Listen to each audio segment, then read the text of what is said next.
the Engicam BSP. Now let's get more practical, and I will show you how to perform the first compilation and how to flash the final image on an SD card that will be used to make the first boot of the IMX8 M Plus on the Engicam 2.0.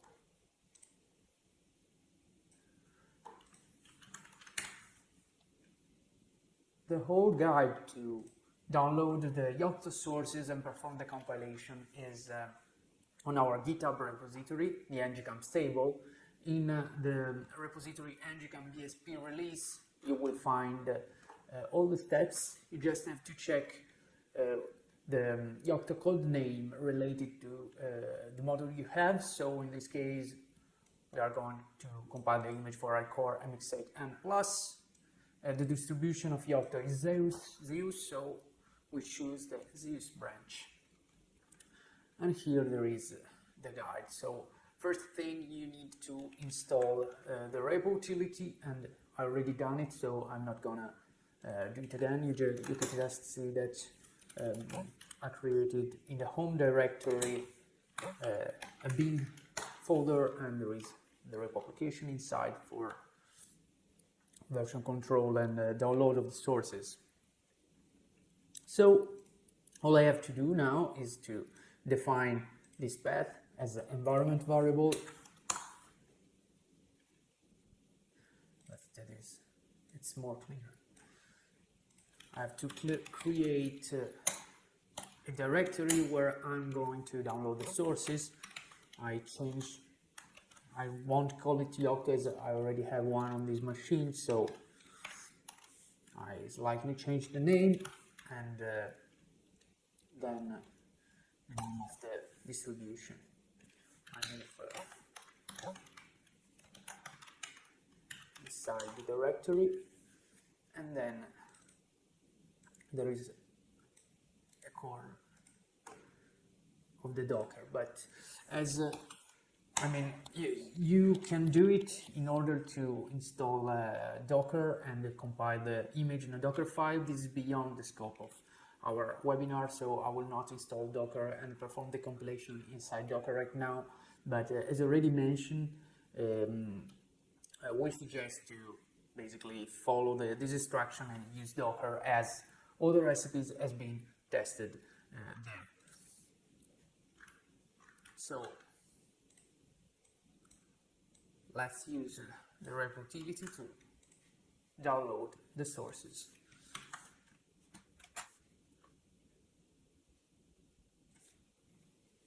So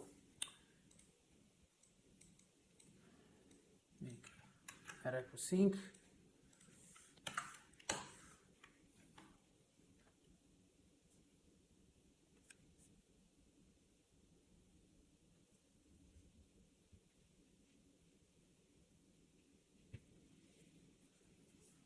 And here we are. So as you can see, there is the Docker file that has been downloaded that should be initialized, but yes, you have you have basically the sources directory, that is the one containing the Yocto sources file, and you have the setup environment script. So let's jump to the part where we configure our system for the compilation.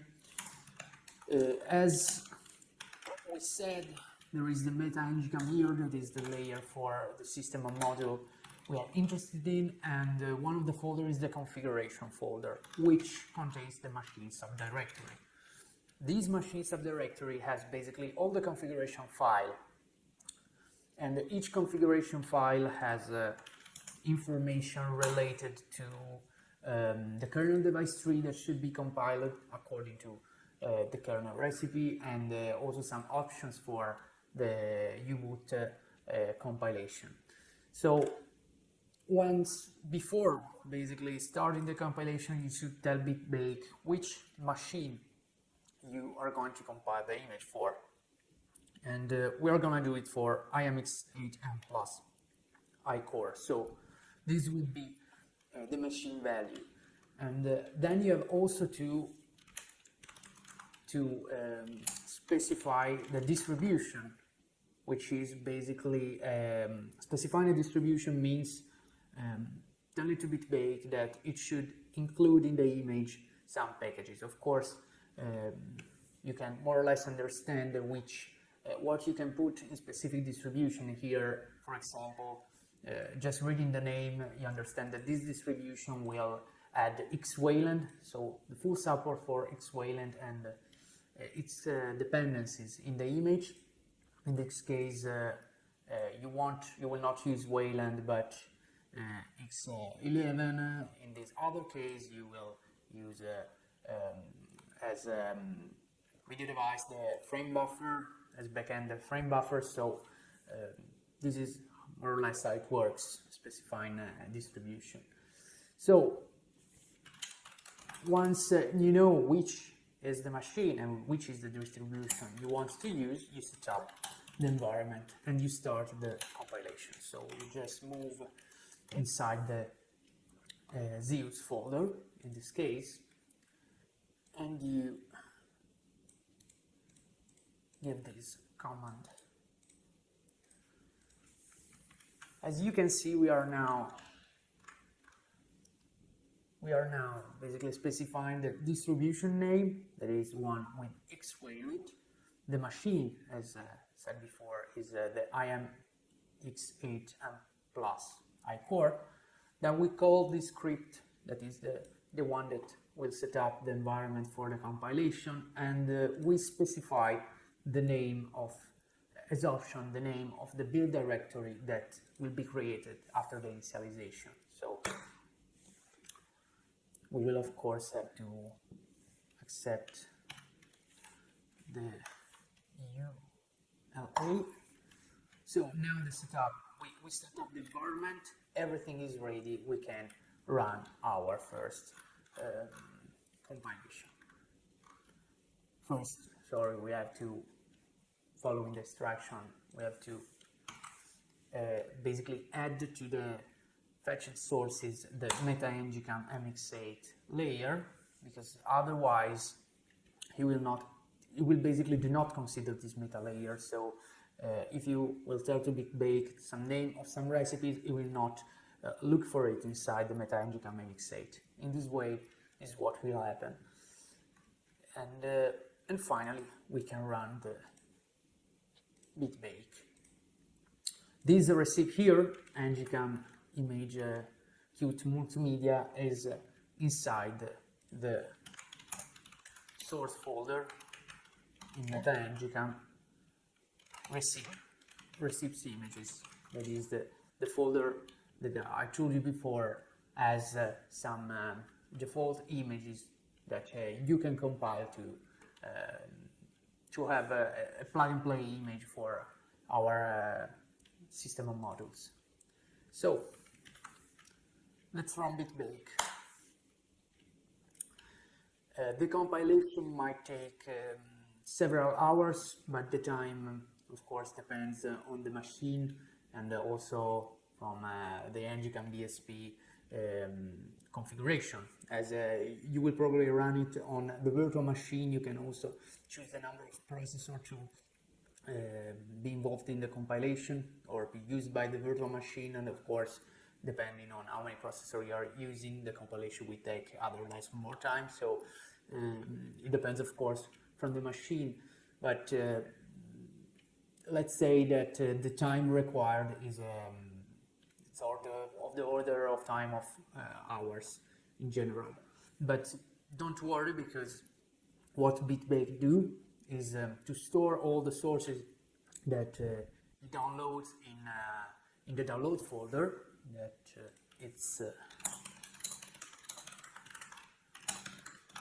that is inside the Yoctonaut directory.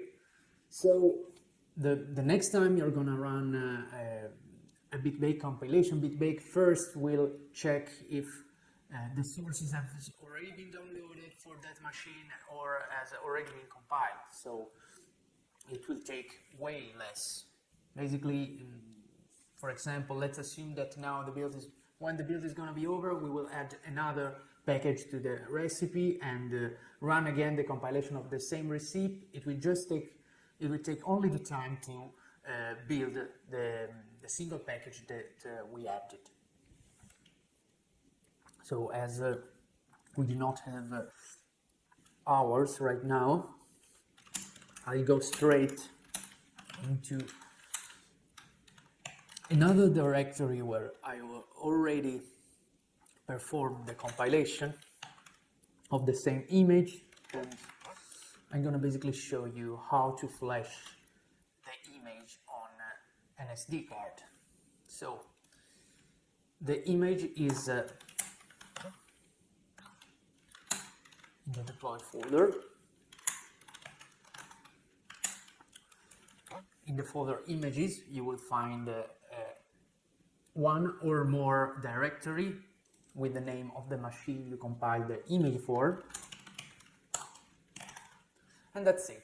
This is all the files that are the output of the compilation. You have many of them are symbolic links, but what you need to know is that there is the U-boot image, the kernel image, and the device tree of the kernel, and also the root file system.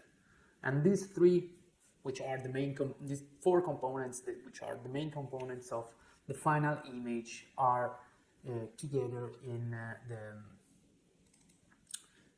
this image, which is actually a complete image. So, in order to create the SD card, you have to give the following command with this file that is actually the whole image for SD card, and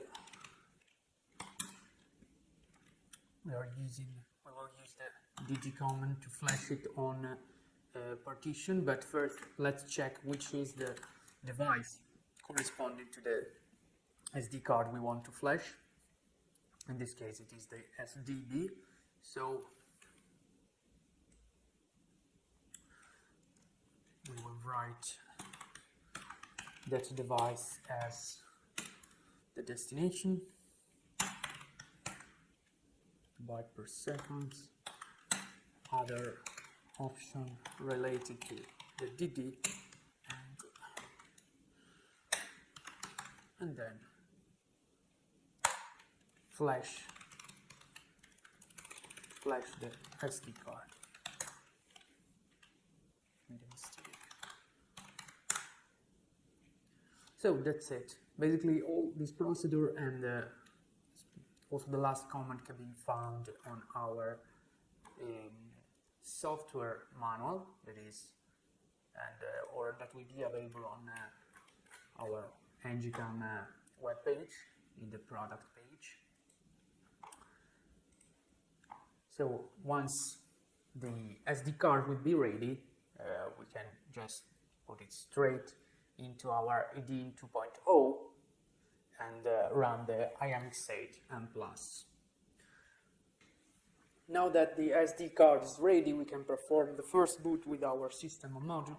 This is the hardware, this is the system module. On the EDIN 2.0 starter kit board, there is the SD card reader over reader. We just have to put the SD card, which is flashed with our Yocto image inside it. Then we can use this connector with a USB serial cable to access the debug console from our computer. And finally, we have to place a jumper to short circuit the two pins on the JM1 connector. In this way, we will select the SD card as our main boot partition. We can finally power the system.